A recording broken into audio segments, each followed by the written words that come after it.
Today's topic is going to be rotational, kinetic energy, and work. Alright, so quick review. Kinetic energy, due to rotation, I'm just going to call this theta, equals 1 over half times your moment of inertia times omega squared. This is energy tied up in the spinning of an object. So before, objects moved side to side, just like this. Now they're going to spin in a circle. Going back to that question you all want to know the answer to, who would win in a race? Solid disk or hoop? Dun dun dun. You can insert your own thematic music there.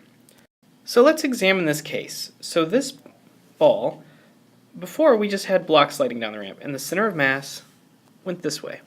So what we'll call that is we will call this translational.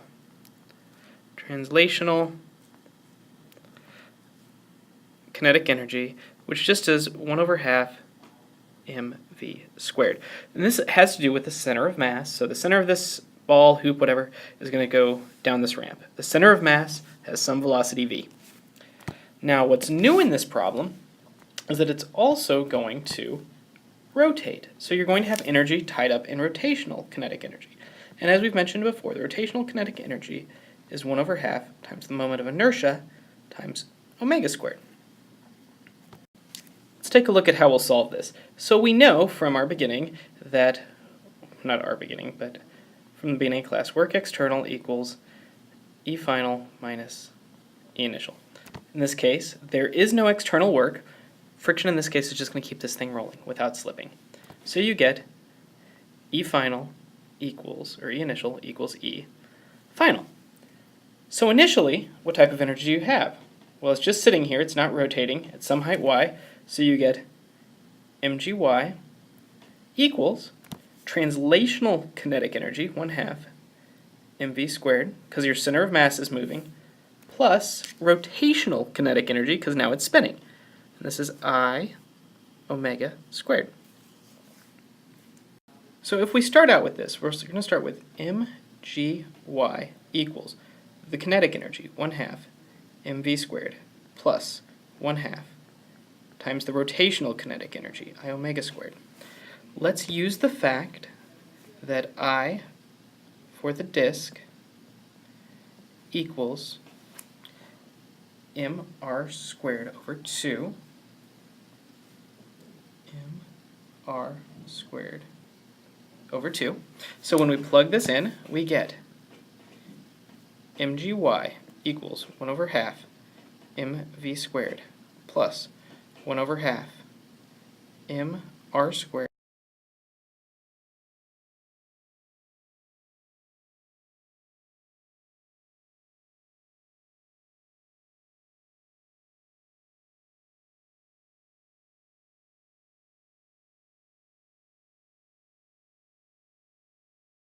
go away, that r goes away, leaving us with, oh, and look, we've got an m in every single term, so our m's are going to go away.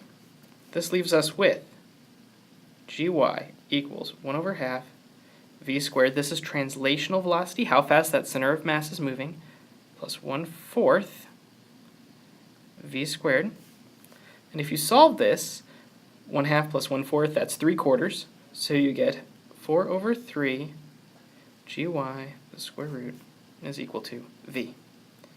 So this is how fast the center of mass of that disk is going. So let's compare this to the hoop. Start out the exact same way. Starts out with all potential energy, which goes to kinetic energy.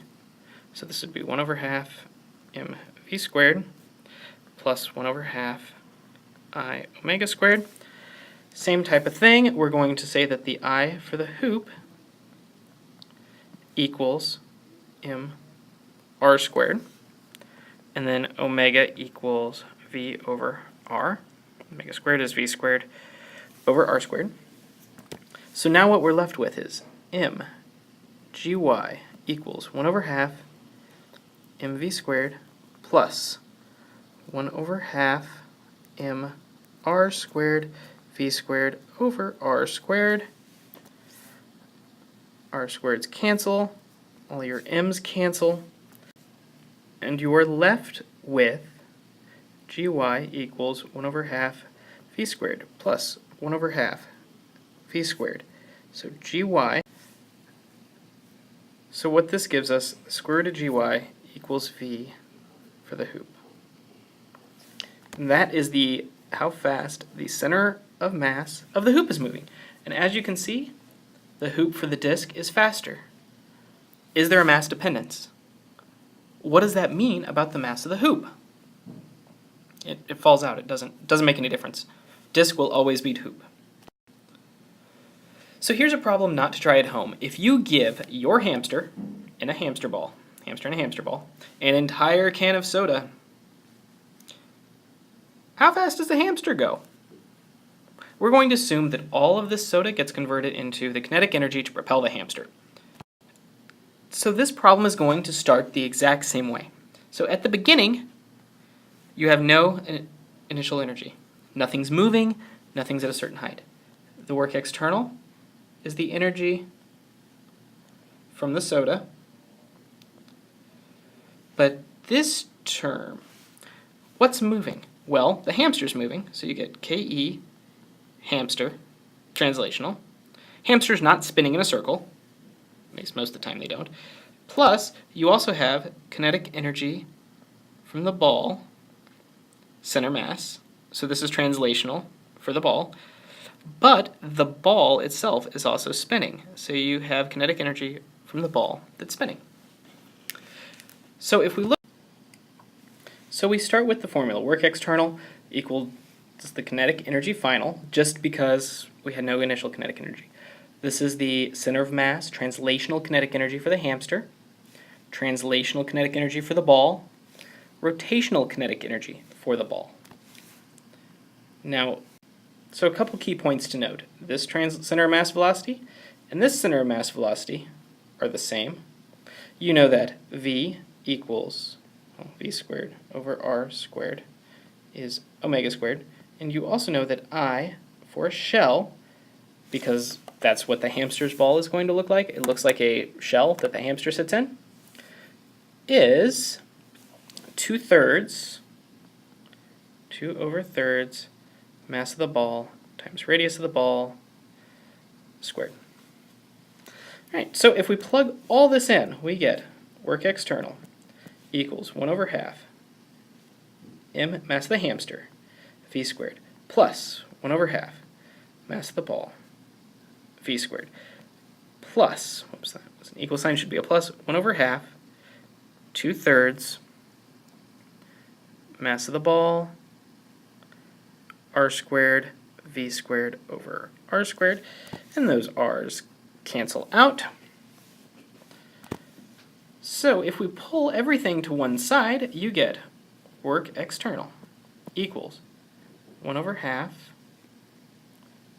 mass of the hamster plus mass of the ball plus 2/3 mass of the ball times velocity squared, or your velocity equals the square root work external over 1 over half mh plus mb plus 2/3 mass of the ball, which equals, plugging in all of those numbers, you will a velocity that is equal to about 1120 meters per second, which is a hamster moving about Mach 3, which is a very fast hamster, which is why you shouldn't do this at home. Now let's look at this idea of rotational kinetic energy and rotational work. So before, we had kinetic energy, or change kinetic energy, we use work energy theorem here, equals force exerted for a distance. So if we're going into angular components, now we have kinetic energy, change in kinetic energy for rotation equals torque replaces this, and now we have delta theta. Now likewise, if you're looking at rotational power, this is equal to torque times omega. So let's put this into practice with our next problem. And we're going to start a lawnmower.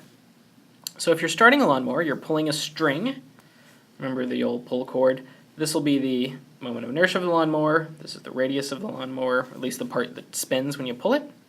So first, let's find angular acceleration. So part A, you know that alpha, well, I alpha equals torque.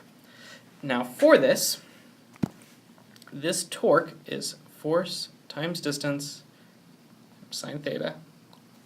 In this case, this theta is 90 degrees, because whenever you have a circle and you pull a force right here, this would be r, this angle is always 90 degrees. So what you're going to get is alpha equals torque over I equals 80 newtons times r, so 0.04 meters, sine of 90 is 1, all over 0.2 kilogram meter squared, and you get alpha equals 16 radians per second squared.